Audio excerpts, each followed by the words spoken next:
Fama d'assurance que s'est tenu le rendez-vous hebdomadaire du principal parti de l'opposition guinéenne ce 9 novembre. Un chemin presque parachevé, la lueur au bout du tunnel se fait déjà ressentir à travers cette lutte soutenue du FNDC qui a pu mobiliser les Guinéens de tous bords pour barrer la route aux promoteurs d'une éventuelle nouvelle constitution. Des communicants fustigent les propos sordides du général Bafoué, soutenant que des gaz lacrymogènes ont été emportés par le vent au cimetière de Bambeto lors de l'inhumation des 11 victimes des manifestations précédentes. Il félicite également les jeunes de l'Axe pour leur bravoure.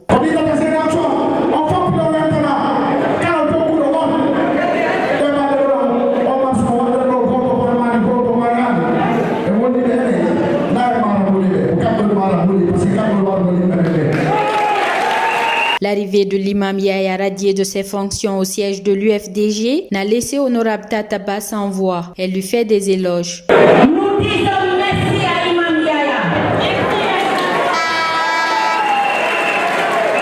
Ce que les gens peuvent, c'est enlever l'imam Yaya comme étant imam. Mais ce qui est dans sa tête, il mourra avec ça. La vie change du jour au lendemain. Si je prends l'exemple du moi, on m'avait destitué comme étant proviseur de lycée, croyant que j'allais mourir dans la misère. Ils m'ont enlevé dans un bureau poussiéreux et très chaud. Le bon Dieu m'a muté à l'hémicycle.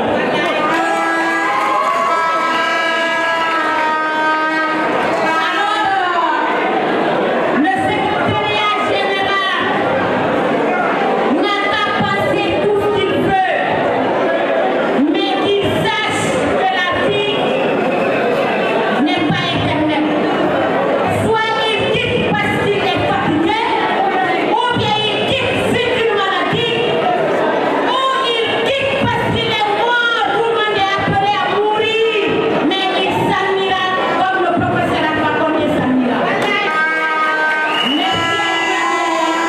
Le fédéral du parti en Angola, présent avec une délégation, s'indigne des actes barbares des forces de l'ordre et milite pour le triomphe de la vérité.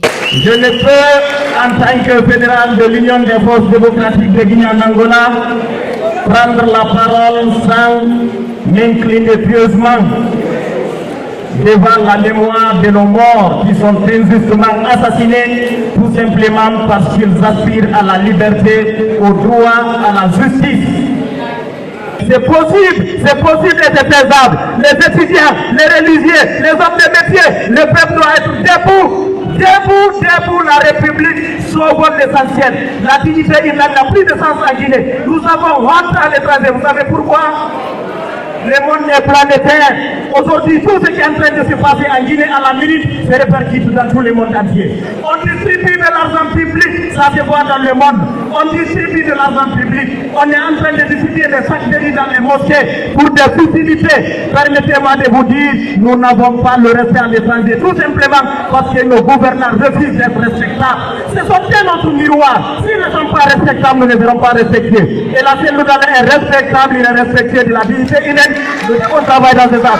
Vive l'UFDG, vive la démocratie. Le conseiller du président Cellou Dalein Diallo a tout d'abord félicité les Guinéens qui, à travers le FNDC, ont montré leur ras-le-bol avant de nous présenter le tout nouveau chapitre du parcours du chef de file de l'opposition guinéenne qui nous revient avec un trophée décerné lors du African Leadership Awards édition 2019. Cellou Dalein et la direction nationale sont fiers d'avoir des militants comme nous. En début de ce mois de novembre, à Paris, il a reçu un autre prix.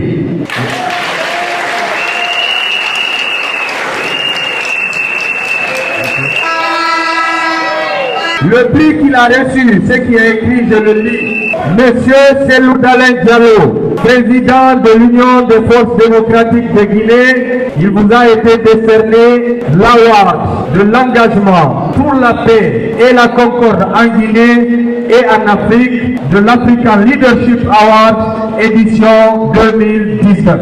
Cellou Dalein Diallo, à sa prise de parole, a toutefois félicité les journalistes pour la bonne couverture de la marche pacifique du FNDC jeudi dernier et aussi les militants massivement sortis pour répondre à l'appel. Il soutient une particularité encourageante du Front national pour la défense de la Constitution, qui est l'unité. Grâce à votre objectivité, votre présence massive et votre professionnalisme, le monde entier a suivi cette grandiose mobilisation du peuple de Guinée contre le troisième mandat. Je voudrais, vous qui êtes là, vous demander de bien vouloir transmettre aux autres qui n'ont pas pu faire le déplacement ou aux directions de vos organes respectifs les félicitations de l'UFDG et du FNDC. Mes chères militantes et militants, je tiens très sincèrement à vous féliciter pour votre contribution au succès de cette grandiose manifestation. Il y avait là un enjeu de taille. Vous vous souviendrez qu'après notre marche du 24 octobre, les promoteurs du troisième mandat ont voulu démontrer que les partisans de ce projet étaient plus nombreux à Conakry que les adversaires de ce projet. Ils ont voulu organiser une contre-manifestation en saisissant l'occasion du retour de Alpha Condé en Guinée pour soi-disant montrer qu'ils sont les plus nombreux. Et comme vous le savez, ça a été un échec total. Malgré les fonds importants investis pour corrompre, pour acheter des consciences dans les quartiers, ils ont dépensé beaucoup d'argent. Mais en plus, ils ont fermé l'administration. Ils ont fermé les établissements publics et parapublics, obligeant tous les fonctionnaires et tous ces agents d'être à l'accueil de Alpha Condé. Vous avez vu le résultat. Nous avions décidé de montrer que le succès de notre manifestation du 24 n'était pas un hasard.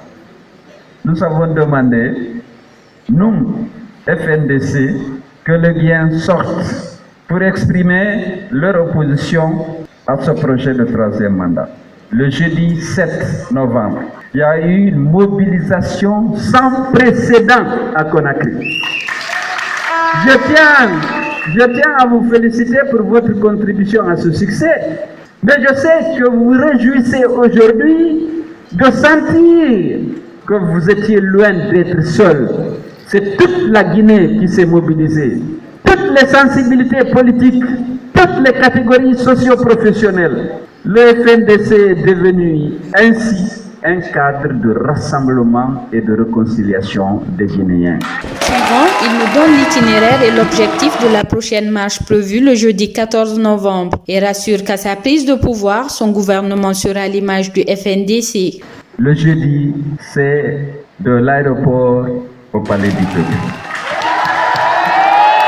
Nous comptons sur vous et vraiment, il faut que cette fois-ci, à l'occasion de la prochaine manifestation, nous exigeons la libération immédiate et sans condition de Abdraman Sanon et de ses collègues kidnappés, jugés et condamnés arbitrairement.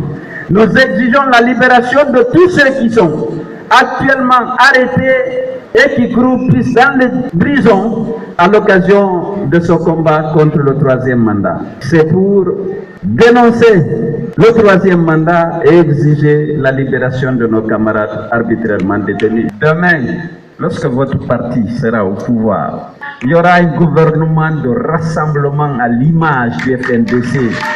Parce que notre premier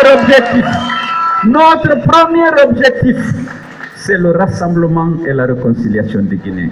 Vous savez combien de fois nous souffrons de voir la Guinée divisée, de voir l'égalité des chances bafouée dans notre pays. Et on ne peut pas réconcilier sans rassembler. Il faudra rassembler, créer un gouvernement de large ouverture qui regroupe toutes les sensibilités, toutes les catégories socio-professionnelles pour aller dans la même direction, réconciliation, mise en place d'un état de droit capable de garantir la sécurité pour tous et l'égalité de chances entre tous les Guinéens. Et ça, ce sera un gouvernement à l'image du FNDC, pour ne pas dire le FNDC. Cellou Dalein Diallo a présenté ses condoléances les plus attristées aux familles des victimes et condamne fermement les actes farouches des forces de défense et de sécurité. Je voudrais présenter encore nos condoléances aux 3 compatriotes assassinés lors des funérailles des 11 partisans du FNDC qui étaient sortis les 14, 15, 16 et 17 et qui n'étaient pas rentrés dans leur domicile. Fauchés, ils étaient par les forces de défense et de sécurité. Les actes commis le lundi passé dépassent l'entendement. Pulvériser un cortège funèbre de gaz lacrymogène, tirer sur un cortège funèbre n'est pas guinéen ni africain. Les militants affichent leur détermination et se disent prêts pour l'acte 4 de la marche du FNDC.